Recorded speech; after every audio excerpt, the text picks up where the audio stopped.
Chegamos aqui em Criciúma e encontramos um grupo animado no sábado pela manhã. Esse ambiente era uma igreja Assembleia de Deus e pessoas fiéis se reuniam aqui na busca pela verdade. Uma dessas pessoas é a Olinda, mas ela não tinha uma vida que poderíamos chamar de livro aberto. Eu era espírita, né? Eu trabalhava com tratamento natural, mas eu e mais uma outra pessoa. Inclusive ela era crente de berço da Assembleia de Deus. Só que ao mesmo tempo que ela era crente, ela também era espírita, né?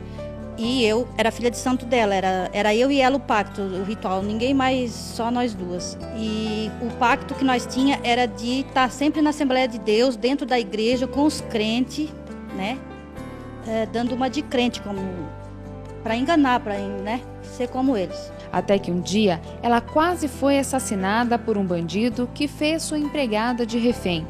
Considerou isso sua segunda chance.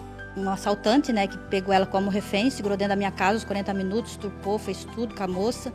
E eu cheguei e entrei e ele me deu, apunhalou, né, me deu a facada aqui no meu coração. E eu consegui ainda fugir, né. Ouviu uma voz bem diferente das que costumava ouvir. Onde estão os deuses estranhos que tu serve, né? Por que não te ajudaram nessa hora? Por que armaram essa cilada para ti? E ali aquela voz falava comigo e também de que te adianta tanto dinheiro, tanta luxúria, tanto isso, tanto aquilo. E eu entendi assim, ó, como um livro que se abriu para mim. Essa voz não são dos guias. Depois de ser dada como morta e sobreviver, Olinda reconheceu a impotência destes tais deuses e guias para conduzir sua vida. E eu pude compreender o que nós era, sabe? Assim, o que adiantava dinheiro, o que adiantava posição, o que adiantava fama, se nem o meu nome eles não perguntaram. Ela resolveu seguir com fidelidade a igreja Assembleia de Deus, que agora ficava no terreno de sua própria casa, mas muitas dúvidas a perturbavam. E aí começou. Mas o porquê, quem são esses mortos, se eles aparecem, aquilo ali começou a me perturbar e eu não tinha para quem perguntar. E eu fui catar na Bíblia, não fazia outra coisa não ler a Bíblia. Neste meio tempo, ela casou com o Osmar. Ele, que era presbítero da Assembleia de Deus há mais de 30 anos, não aceitava de forma alguma os argumentos da mulher. Não, porque eu não acreditava. O que ela dizia, eu não acreditava nada. Eu não podia assim chegar para ele, não, a verdade é essa, e arrastá-lo para a igreja adventista. Eu estava no segundo piso da casa fazendo comida, se eu não me engano. E ele, eu não sei se ele estava consertando um rádio, eu não me lembro bem de que ele estava fazendo lá no primeiro piso. Ele subiu muito espantado, nega, tem um senhor ali embaixo no rádio falando da mesma forma que tu fala, sobre os mortos. Pois é, quando eu ouvi no rádio, disse, não, já que ele está falando, então é verdade. Né? Entrou isso em mim. Recebemos um telefonema justamente no dia que abordávamos assuntos sobre a morte. Cheguei no local indicado pelo endereço e, para minha surpresa, ali tinha uma igreja da Assembleia de Deus. E logo de início foi abordado pedindo total sigilo sobre o assunto que iríamos abordar. Porque se a gente soubesse, nunca mais entrava lá em casa. Né? Porque eu, como obreiro da igreja, a gente era instruído a fazer isso, entendeu? A não dar ouvido a essas pessoas adventistas, Jeová, essas coisas todas, a gente tem uma instrução para isso. Osmar e Olinda pregavam na Assembleia de Deus as verdades que aprendiam do pastor adventista. Nem todos aceitavam bem. Um desentendimento foi a gota d'água. Ele disse, ó, se você não tirar o dízimo no bosque do repouso, eu vou levar a parca da igreja. Ele falou para mim, disse, pastor, o que vale mais, a alma ou o dízimo? Ele disse, ó, o nosso pastor presidente, ele olha sempre para a igreja que dá dízimo. Ele disse, pastor, então o pastor pega a placa da igreja e bota nas costas porque eu vou ficar ganhando alma no bosque do repouso. A hora que eu desci a placa da igreja, não ficou mais nenhum crente da Assembleia aqui dentro.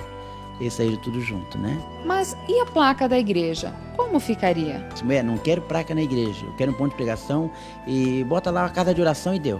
Daí ela colocou a adventista. Apesar disto, alguns sinceros ainda ficaram.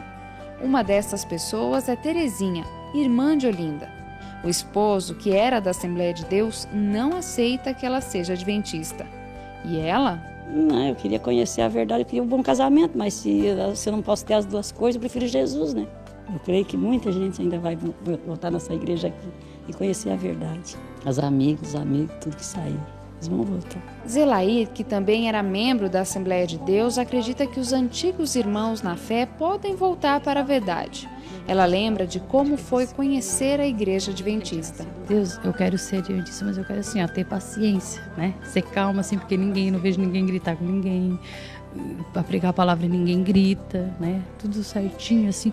E parece assim que é tudo perfeito, assim, né? Tudo certinho, a gente não vê coisa errada, né? Ela, que teve a mãe assassinada pelo pai, o pai assassinado pelo irmão e quase matou o próprio filho, sabe bem o poder de Jesus em sua vida, e é para ele que vive hoje. Tenho a esperança de, quando Jesus vir, eu poder, assim, encontrar ele, né? Abraçar ele, que é a coisa mais linda, né? Já pensou quando Jesus vir, poder abraçar ele, sentir ele, né? A nova igreja se caracteriza por marcante trabalho missionário. A Igreja Adventista é a igreja que tem a mensagem verdadeira e não tem dúvida disso. Ninguém precisa ter. O que eu sinto maravilhado é por conhecer a verdade de Deus e saber que Deus vem buscar uma igreja e essa igreja tem que estar preparada.